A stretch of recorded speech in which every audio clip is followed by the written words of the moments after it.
that just tells you everything that we've been telling you. This is just confirmation. And what's hilarious is this is confirmation from the people that want to pay the money. Sponsors. Oh man, Angel. You're about to hear why Angel Reese's brand is in free fall.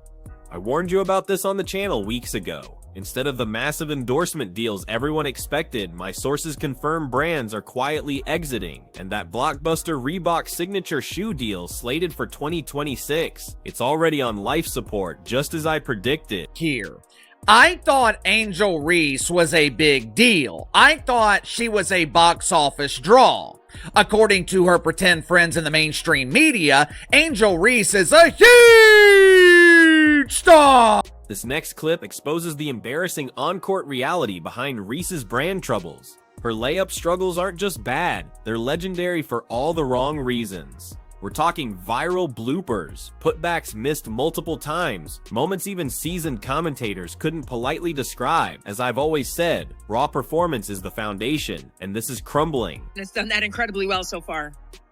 Reese missed the first one, still with it locked. They realized that they were laughing and then quickly stopped themselves like, oh, I can't laugh. I'm live right now. I can't laugh. I'm live right now. Let me get real serious real quick. Angel, come on. Now, 44.4% field goal accuracy might sound okay, but here's the critical detail insiders like us focus on. Nearly all her attempts are point blank. When pros hit 70-80% on layups, Reese is turning fundamental shots into pure guesswork. We're witnessing the Angel Reese effect unfold live. Easy buckets becoming high-stakes gambles. This isn't just a stat, it's a fundamental flaw. This was an epic embarrassment, bro. Remember, this is a pro basketball player. Won a national championship. Their calling card they'd like to hang over is she beat Caitlin Clark. Remember that. Watch this. Also with the miss, Angel Reese picks it up, what she's good at. Getting another offensive rebound. She says, give me that. How about another? Persistence trying to pay off. Jones gets a piece. Angel Reese won't give up. Jones with another block. Are you serious, guys? Look at this. Look at this. What you're about to hear is Angel Reese's master plan for her Reebok shoe launch. She envisioned a marketing coup at the All-Star Game, Caitlin Clark drawing a massive audience, setting the stage for Reese to snatch the spotlight with her signature footwear. She desperately wanted to leverage the Caitlin Clark effect for herself, but what she failed to grasp was its true cost. Angel Reese 100% has benefited from attaching herself to Caitlin Clark at every single turn. She used Caitlin Clark as promo. Now with Reebok, she's using. This is nonstop. She has attached herself to Caitlin Clark at every single turn. But what unfolded was a catastrophic confluence of events that I saw coming. Days before All-Star, Clark suffered a groin injury on July 15th, sidelining her from both the three-point torrent and the main event. Reese's perfectly orchestrated moment, banking on Clark's unrivaled draw to maximize her shoe's visibility, imploded. The irony, as I've been saying, is truly delicious. Jack and Allen Iverson are going to go and do what they can to promote their player. Like, even still here, like, you had the Angel Reese saying that she was, taking over Indiana, and there's about 15 fans there. And more of them wearing Caitlin Clark merch than her merch.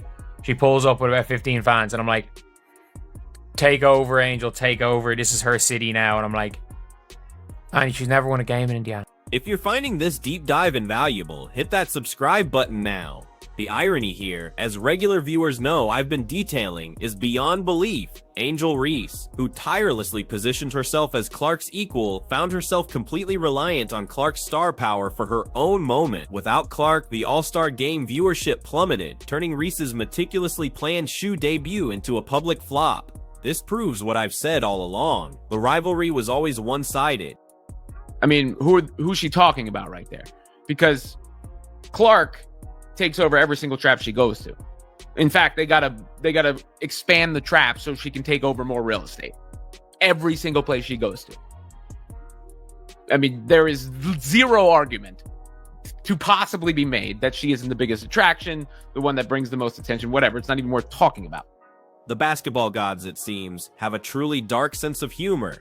Here was Angel Reese, vocal about her own star power, yet forced to confront the brutal truth her entire brand strategy hinged on her supposed rival's presence to legitimize her. That all-star coronation became a stark reminder of how deeply the WNBA's success and her own marketing future rides on Caitlin Clark. My sources confirm Reese is absolutely fuming, reportedly directing her anger at Clark for the sheer audacity of getting injured at the most inconvenient time. The meticulous planning with Reebok for maximum exposure, all for nothing. The irony of her dependence is now undeniable. Sponsors assured him Clark coming to his organization would rake in cash hand over fist.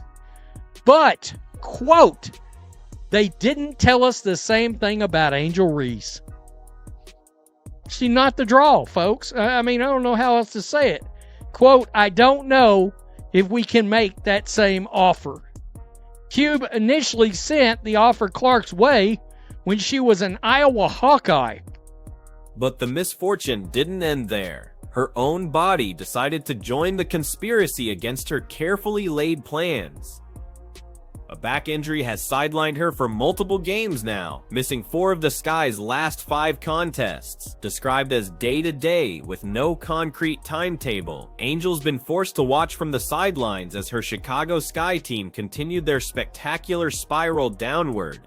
They're a dismal 8-21, riding an 8-game losing streak that perfectly aligns with Reese's injury absence. As I've been saying, this entire situation is a public relations nightmare of epic proportions for Reebok. Imagine being a brand executive, watching your marquee athlete in your shoes, missing layups while commentators around the league openly laugh. The company that once dominated basketball is now, as I predicted, synonymous with an athlete known for chronic missed opportunities. This exposes the core issue. Boy, to get popped by 40 at home. Now I'm seeing the Sky fans. It's some Sky fans going at Angel Reese. Sky fans is going at Angel Reese. And I didn't even think about this. Okay, so Angel Reese, you sat out the game before the All-Star game.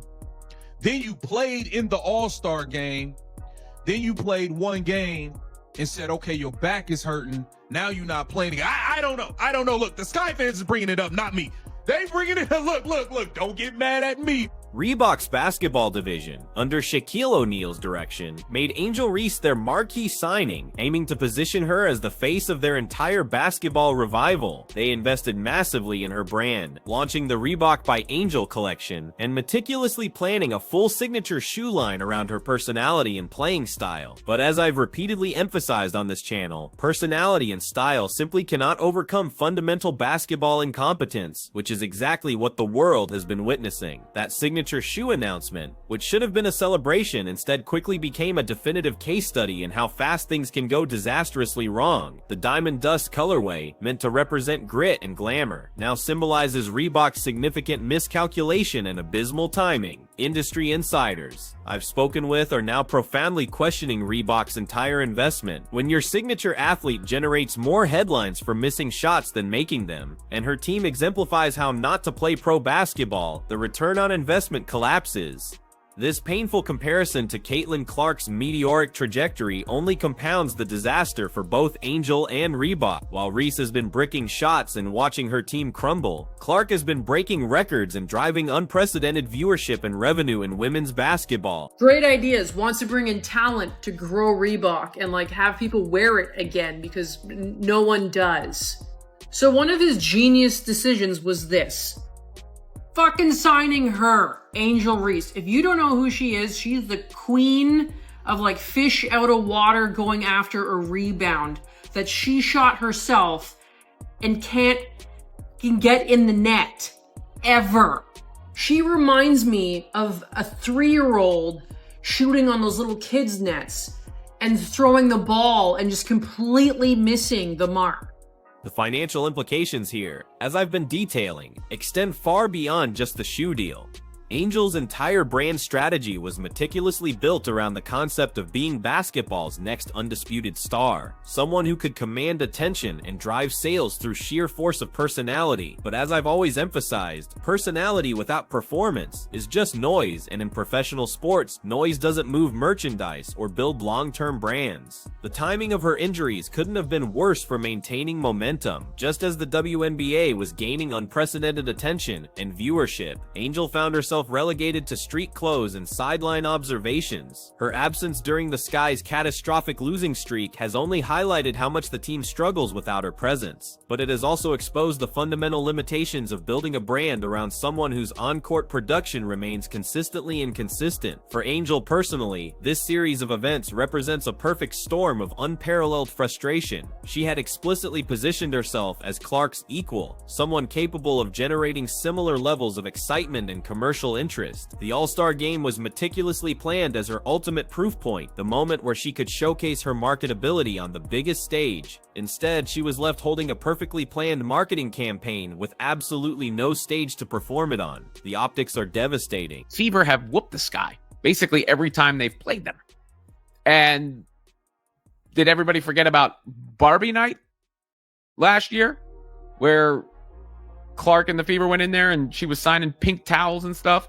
The psychological impact of watching carefully laid plans crumble due to circumstances truly beyond her control has clearly taken its toll. My sources suggest Angel's palpable frustration has been building relentlessly since that All-Star Game disappointment, and her subsequent injury has only amplified those raw feelings. She's reportedly been vocal, believing that Clark's injury specifically ruined everything, as if the basketball gods maliciously conspired to sabotage her precise moment. But as I've been saying, perhaps the most telling aspect of this entire situation is what it reveals about Angel's actual strategic thinking. The undeniable fact that she was actively counting on Caitlin Clark's unparalleled presence to maximize her own visibility speaks absolute volumes about the true dynamics of their supposed rivalry. It profoundly suggests that despite all the public posturing about being equals, Angel deep down understood Clark's unparalleled star power was unequivocally essential for her own success. Now, the Reebok executives who bravely signed off on this massive deal are facing intense questions about their due diligence process. As I predicted, how do you justify investing in an athlete whose signature skill appears to be missing incredibly easy shots? How do you responsibly build an aspirational brand around someone whose team consistently cannot win games? These are the exact uncomfortable conversations happening right now in corporate boardrooms, and they are not conversations any athlete wants to be the primary subject of. The signature shoe industry is built entirely on aspirational marketing. Fans eagerly buy shoes because they genuinely want to play like their heroes. But what happens, as I warned, when your hero becomes better known for missing shots than making them? What a truly devastating message it sends to young aspiring players when your signature athlete is providing low-light reels instead of compelling highlight reels. This is why I've always stressed fundamental performance. There's a dude on the internet who cracks me up.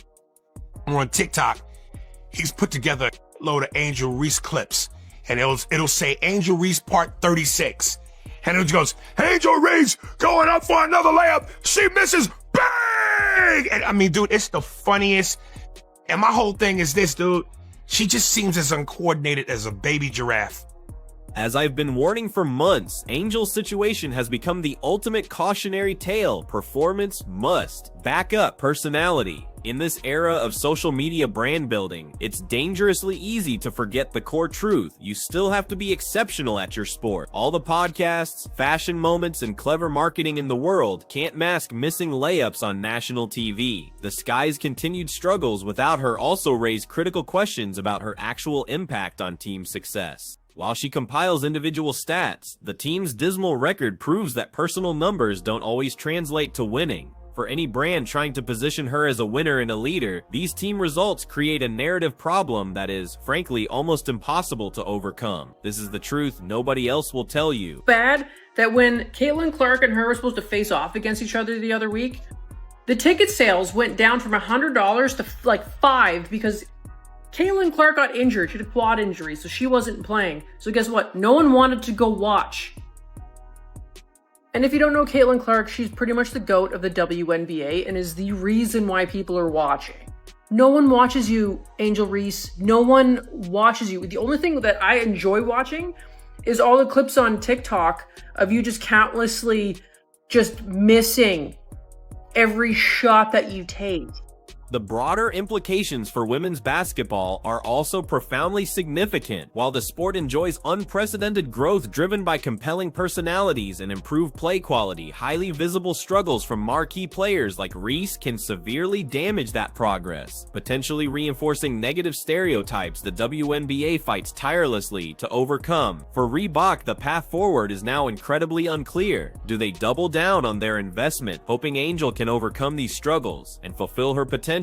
Or do they quietly distance themselves from an association that has rapidly become more liability than asset? This crucial decision hinges on whether her current struggles are temporary setbacks, or, as I suspect, indicative of fundamental limitations. The 2026 shoe launch, as I've highlighted, now carries weight far beyond commercial success. It will be a definitive referendum. Can Angel Reese transform from a player known for missing shots into one truly worthy of signature footwear? The Diamond Dust colorway must represent a complete transformation, not just a fashion statement. Angel's response to this adversity will unilaterally define the next critical phase of her career and her fraught relationship with Reebok. Can she use this frustration to improve and justify Reebok's faith, or will she remain trapped in a cycle of missed opportunities, both literal and figurative? I'll be watching closely.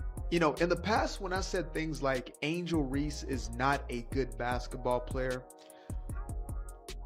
I think I spoke too soon. At this point, I've come to realize that Angel Reese, the self-appointed most important player in the WNBA, is not a bad player. She may be the worst player, at least whose name we act. The supreme irony of her situation is this: Angel Reese had everything she claimed to want: major endorsements, a signature shoe, a national platform. Yet the single most critical factor for her carefully orchestrated moment was the one thing she couldn't control: Caitlin Clark's health and availability. It's a harsh reminder that in sports, as I've often said, even the best laid plans can be utterly undone by forces beyond your control. As Angel Reese now sits sidelined, nursing her injury and watching her meticulously planned brand moment morph into a cautionary tale, one must wonder if she's finally learned the fundamental lesson that should have been clear from day one. You absolutely cannot build lasting success on someone else's star power. Real stars forge their own moments. They don't depend on their rivals to make them relevant. This channel will continue to bring you the truth behind these narratives, so subscribe and don't miss out.